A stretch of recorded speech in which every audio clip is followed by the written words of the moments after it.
चालत आवरलं का तुझं? हो होतं चालं बघा. चल. अक्का, मला सूर्याचं लई कौतुक वाटतंय. सूर्यानं भाग्यासाठी जे केलंय की नाही ते एखाद्या आईनं सुद्धा तिच्या लेकीसाठी केलं नसेल. खरं आहे ग तुझं. म्हणजे बघ की, सूर्यानं कधी बी त्याच्या बहिणींना आईची कमतरता भासू दिली नाही. पण आज भाग्यासाठी तो जे काही करतोय ना, ते बघून त्याच्याबद्दलचा आदर लई वाढलाय माझ्या मनात.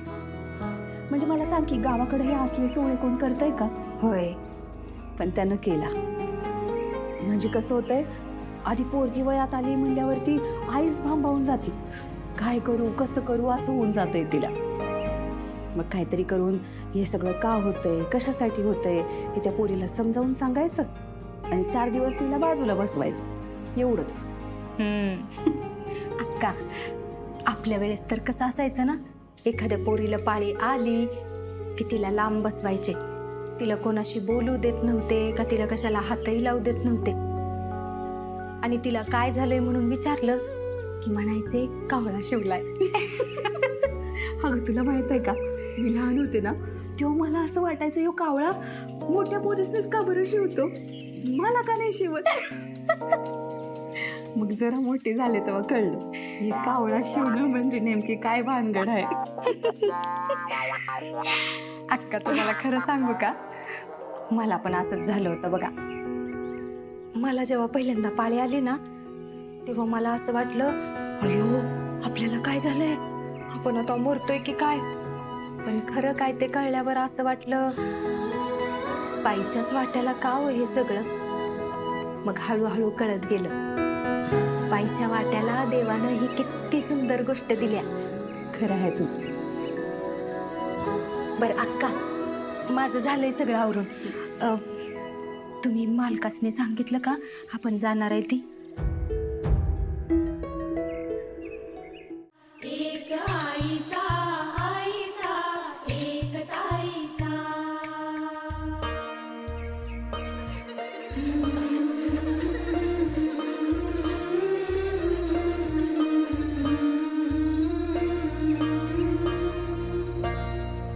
काय मी सांगू काय हे झाले, का तुला सखये नाहणे आले. माय ही सांगे अर्थ मायेचा, माय ही सांगे अर्थ मायेचा. जन्म बाईचा बाईचा खूप घाईचा, जन्म बाईचा बाईचा खूप घाईचा.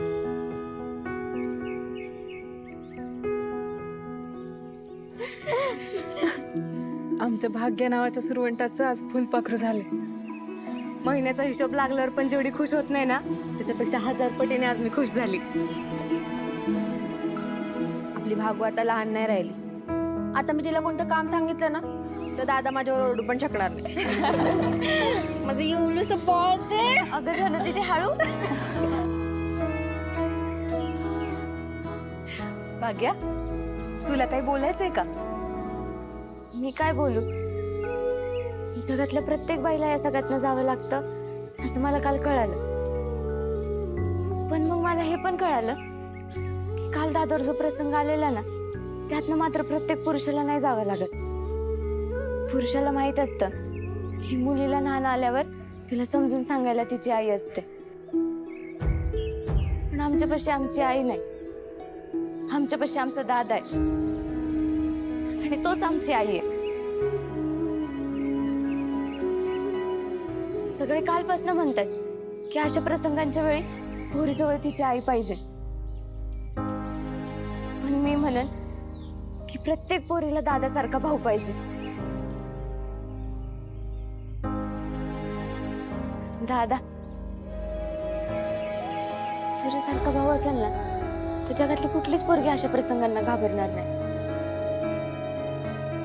मला काल काय होत होतं हे सांगणं तुझ्यासाठी सोपं नव्हतं, पण तरी तू किती सगळं छान समजून सांगितलं. काल घाबरले होते, काय सुचत नव्हतं.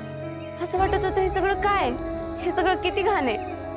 पण तू त्यातलं सौंदर्य उलगडून दाखवलंस. तू ही जगातली किती सुंदर गोष्ट आहे ना हे समजवलं.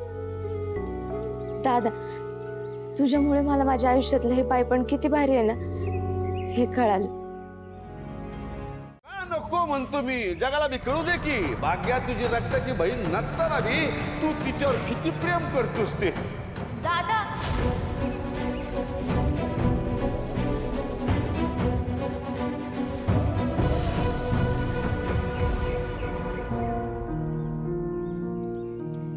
भाग्य,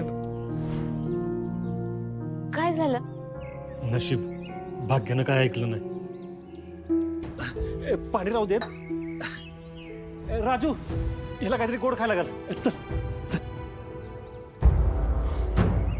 कुणाची बाजार कधी कशी कुठं मारायची हे डॅडींकडनं शिकायला पाहिजे.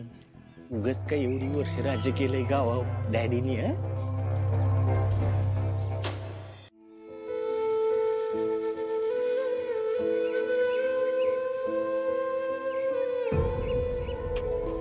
दादा, काय झालं? आणि डॅडींना काय एवढं वाईट वाटतंय? काय बोलले का ते? म्हणजे तू काहीच ऐकलं नाही ना? नाही का? काय झालं? नाही, काय नाही झालं. ते आईचा विषय निघाला होता ना त्यामुळे त्यांना वाईट वाटलं. तू नको विचार करू त्याचा. भाग्य, तू माझ्यापासून कधीच लांब जायचं नाही.